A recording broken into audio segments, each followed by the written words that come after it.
ค่ะกราบสวัสดีอีกที่ทั้งช่องของสงกรานต์นะคะมื้อนี้จะมีแนวทางความฝันของแอดมินเองค่ะพี่น้องกับเป็นโค้งสุดท้ายนะคะโค้งสุดท้ายของแอดสงกรานต์นะคะพี่น้องกับขอกดไลค์กดแชร์ให้กับช่องของสงกรานต์เนี่ยเด้อค่ะพี่น้องเป็นกำลังแรงใจนะคะให้ได้มีกำลังแรงใจหาความฝันตัวเลขแนวทางมาให้กับ FC นะคะก็ฝันตะหลายมือแล้วล่ะค่ะพี่น้องฝันหลายมือแล้วบ่รู้ว่าจะดีหรือบ่ดีบ่รู้ว่าจะออกหรือบ่ออกนะคะพี่น้องความฝันของแอดวางหนึ่งหันกะผิดพลาดจักหน่อยคือฝันกับฝันแม่นอยู่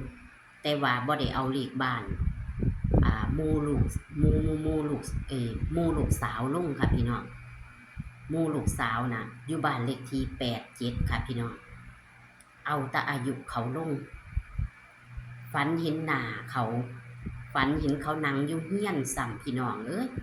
ก็ยังบ่เอาเลขบ้านลงนี่ล่ะค่ะเลยทำให้แอดต้องเอาเลขบ้านต้องเอาอายุหรือพศของเขาที่ฝันเกี่ยวลุ่งเนาะค่ะพี่น้องบางคนเพิ่นก็จะว่าอยู่ดอกว่าเป็นหยังต้องเอาอายุต้องเอาพศลงก็คือบางเทียมันก็ไปออกโดยที่เฮาบ่คิดบ่ฝันนะคะพี่น้องฝันดีบางเทียเฮาได้สิ่งของเฮาได้อีหยังมันก็จะไปออกอายุไปออกเลขบ้านนะคะพี่น้องก็เลยต้องเอาลงนะคะแต่ว่าธรรมะก็จำจัดคัดกับพานค่ะพี่น้องเพราะว่าก็มี FC หลายๆคนนะคะทักมาบอกให้เอาลงโหลดนะคะขันมันออกมาแล้วก็จะเสียดายพี่น้องนี่แหละค่ะมักดงมักตรงใจตัวใดกระจังจัดนะคะพี่น้องความฝันกับเป็นความฝันที่บ่คิดบ่ฝันนะคะว่าจะไปฝันเกี่ยวเพิ่นนะคะความฝันนี้ไปเกี่ยวกับแม่ลำดวนพี่น้องแอดฝันไปเกี่ยวกับแม่ลำดวนคือตอนนั้นแอดก็เคยฝันว่าไปเอาปลาอยู่เฮียนแม่ลำดวนเลขแม่ลำดวนกับเขาแอดก็จำบ่ได้นะคะมันก็ตาปีกายนี่นะคะฝันเกี่ยวกับเพิ่นแล้วแม่นเลขเพิ่นหรือว่าเลขบ้านเพิ่นนี่ล่ะพี่น้องเขานี่ล่ะมื้อนี้งวดวันที่1มิถุนายน69แอดกับฝันค่ะพี่น้องฝันโค้งสุดท้ายนะคะโค้งสุดท้ายนี่ฝันเกี่ยวกับแม่ลำดวนฝันว่าแม่ลำดวนเพิ่นจักเพิ่นไปสาป่าอยู่ไร่อยู่นาหรือว่าอยู่บริเวณเฮียนเพิ่นนี่ล่ะพี่น้องนี่ล่ะเพิ่นผันใส่สุดงามมันเกี่ยวกับตัวเพิ่นอีกแล้วพี่น้องมันเกี่ยวกับตัวเพิ่นอีกแล้วใส่สุดแสกพะนะคือขันบ้านเฮาก็จะเอื่นว่ากระโปรงต่อเสียแม่นบ่พี่น้องกระโปรงต่อเสียสวยงามเพิ่นใส่แล้วงามหุ่นดีแต่ว่าเพิ่นผันเอาปลามาให้แอดเพิ่นเอาปลามาให้แอดจะเป็นปลาคอนี่แหละพี่น้องเป็นปลาตัวหนึ่งเอามาให้แอดถือมาแอดบ่ได้เข้าไปหาเพิ่นแต่ว่าแอดยืนอยู่เพิ่นเลยย่างเอามาให้พี่น้องคือยังสาอยู่หน้าเพิ่นนี่ล่ะเพิ่นเอามาให้แอดก็เลยเอาค่ะนะแอดสิผ่านไปหน้าละว่าซั่นหน้าแอดก็อยู่ทางพุ่นล่ะสิผ่านไปว่าซั่นว่าแต่ว่าหน้าบ่ได้อยู่ทางพุ่นแล้วค่ะหน้าบ่ได้อยู่ทางพุ่นแต่ว่าในความฝันน่ะฝันว่าสิไปหน้าลิผ่านหน้าเพิ่นหรือว่าเฮียนเพิ่นนี่ล่ะเพิ่นก็เลยเอาปลาให้แต่ว่าเพิ่นทั้งแต่งตัวงามแต่งตัวสวยใส่สุดแซกเนาะกระโปรงต่อเสียเขาก็จะเอิ้นว่าชุดแซกเนาะค่ะพี่น้อง ชุดกระโปรงต่อเสียนี่งามหุ่นดีงามนี่ล่ะค่ะว่าฝันเกี่ยวกับเพิ่นก็เลยเป็นสาเหตุว่าให้ก็เลยสิเอาอายุ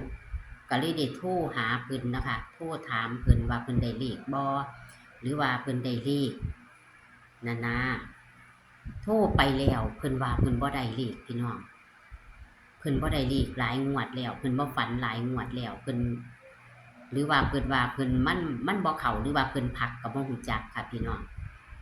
ก็เลยโทรไปมื้อเช้านี้เพิ่นเลยว่าบ่ได้เลขว่าซั่นว่าแต่ว่าก็เลย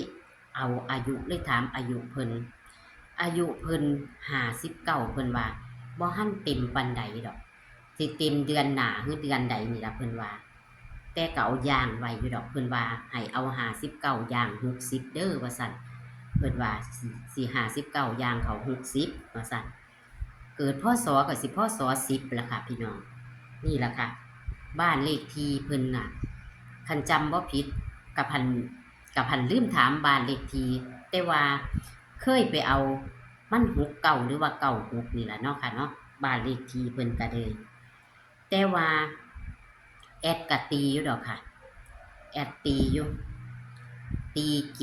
781แอดตีนะคะพี่น้องตี781เพราะว่าปลาเป็น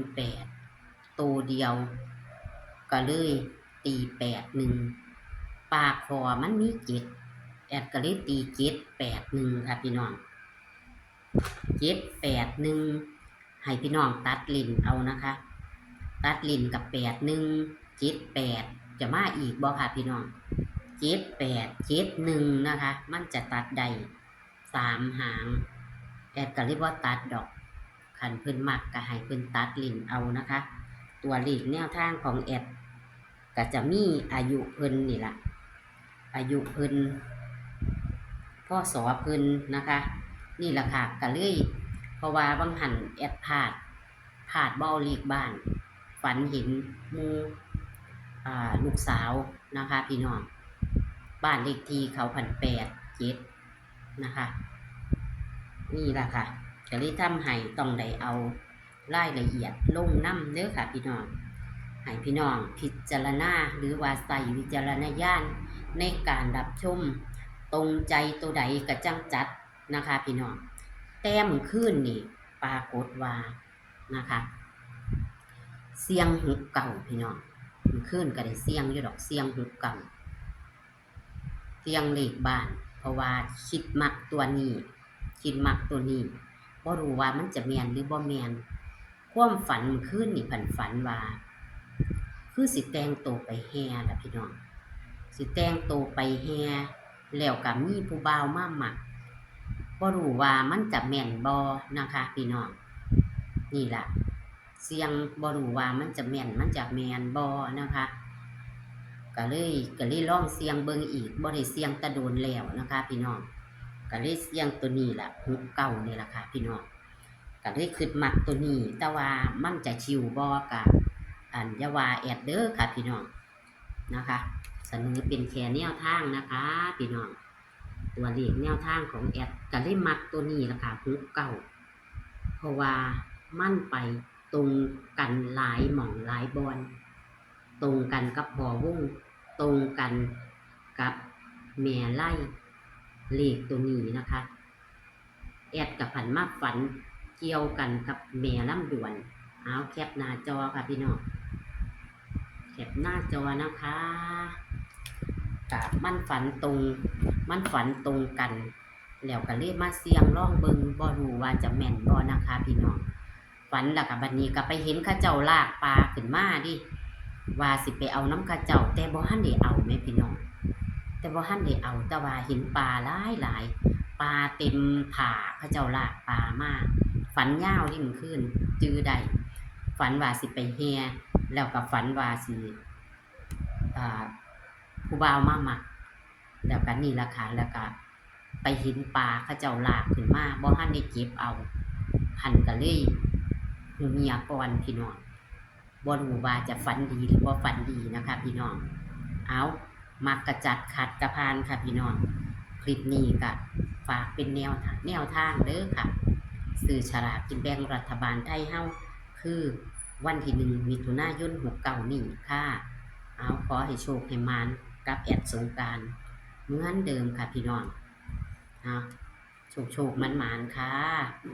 ขอคนละไลค์คนละแชร์เหมือนเดิมล่ะค่ะเอาเพื่อเป็นกำลังแรงใจให้กับคนทำช่องเนาะค่ะพี่น้องเนาะคลิปนี้ก็เอาไว้ซ้ำนี้ค่ะขอสวัสดีค่ะ